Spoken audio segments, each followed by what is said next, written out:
सशस्त्र बलों और नागरिक सुरक्षा ने महामहिम आमिर के निर्देशों के तहत सीधे तौर पर स्थिति को संबोधित किया। जो हमला दोपहर 3:46 बजे हुआ था और इस हमले में मरने वालों या घायलों की देखभाल की।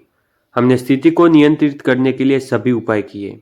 इस संबंध में हम शहीद साद अल दोहरी के प्रति अपनी संवेदना व्यक्त करते हैं, जिनकी ड्यूटी के दौरान मृत्यु हो गई। अपने कर्तव्यों का पालन करते हुए हम यह भी प्रार्थना करते हैं कि जो लोग मारे गए हैं उन्हें जन्नत नसीब हो। कतर राज्य अपनी संप्रभुता और सुरक्षा को लक्षित करने वाली किसी भी चीज के साथ निर्णायक तरीके से कार्य करने के लिए प्रतिबद्ध है और जवाबी कार्रवाई करने के लिए अपने अधिकारों को सुरक्षित रखेगा और जवाबी कार्रवाई करने के लिए आवश्यक सभी उपाय करेगा।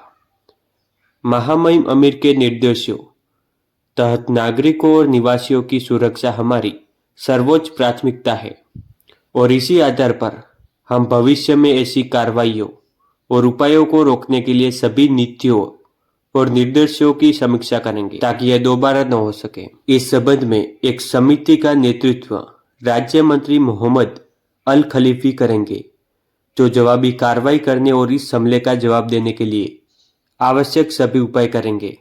आज कतर राज्य में जो हमला हुआ उसे हम नेतन्याहू जैसी किसी व्यक्ति द्वारा किए जा रहे राज्य आतंक के रूप में ही वर्णित कर सकते हैं, इनके उपायों और नीतियों को देखते हुए, क्योंकि वह क्षेत्रीय सुरक्षा को खतरे में डालने की कोशिश कर रहे हैं।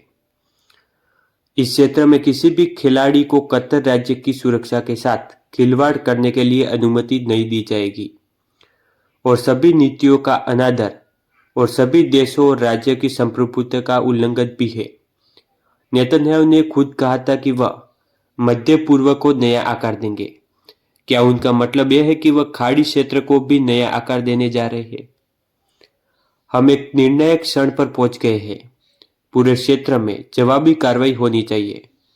इन बर्बर कार्यों के सामने जो केवल एक चीज को दर्शाते हैं, हम उस व्यक्ति की बर्बरता को दर्शाते हैं जो दुर्भाग्य से इस क्षेत्र का नेतृत्व कर रहा है, एक ऐसे बिंदु पर जहां हम किसी भी स्थिति को संबोधित नहीं कर सकते हैं और हम कुछ भी ठीक नहीं कर सकते हैं और हम अंतर्राष्ट्रीय कानूनों के ढांचे के भीतर काम नहीं कर सकते। लक्ष्यीकरण न केवल अंतर्राष्ट्रीय कानूनों का उल्लंघन है, सभी नैतिकता का भी उल्लंघन है। हम एक मध्यस्थ राज्य के बारे में बात कर रहे हैं जो औपचारिक बातचीत की मेजबानी कर रहा है, औपचारिक और आधिकारिक मध्यस्थता में, और एक राज्य के प्रतिनिधि मंडल के साथ मेजबानी कर रहा है जो दूसरे राज्य के प्रतिनिधि मंडल के एक और समूह के खिलाफ मिसाइल और रॉकेट भेज रहा है, जिनके साथ उन्हें बातचीत करनी चाहिए। यह कैसे हो सकता है? हम इसे केवल विश्वासघात कह सकते हैं और इस तरह से धोखा देना और ऐसे व्यक्ति से आना आश्चर्यजनक नहीं है। हालांकि यह एक ऐसी व्यवस्थित व्यवहार है जो ऐसी व्यक्ति के साथ आ रहा है जो क्षेत्र में स्थिरता का दावा कर रहा है। ऐसा दावा कर रहे हैं कि वह क्षेत्र को स्थिर करना चाहते हैं, लेकिन वह जो कर रहे हैं वह केवल अपने और व्यक्तिगत लक्ष्यों के लिए क्षेत्र को अस्थिर कर रहे हैं। अमेरिकी पक्ष के अनुरोध पर बातचीत चल रही थी क्योंकि हम अमेरिकी पक्ष से प्राप्त अंतिम मौसाद की समीक्षा कर रहे थे और निर्णय ले रहे थे। इसके बावजूद और इस तथ्य के बावजूद कि इजराइल अपने प्रतिनिधि मंडल को भेज रहा था, उन्होंने किसी भी समझौते पर पहुंचने की किसी भी संभावना को नहीं रखने पर काम किया।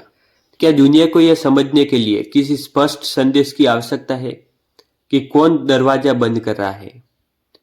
इतिहास इस घटना को दर्ज करेगा क्योंकि संप्रभु देशों का उल्लंघन करने वाली हिंसक कार्रवाई पर काम करना, बिना किसी सम्मान के और लापरवाही से राज्यों की संप्रभुता का उल्लंघन करना, यह कुछ ऐसा है कि जिस पर हमें विचार करना चाहिए और सभी आवश्यक कदम उठाने चाहिए।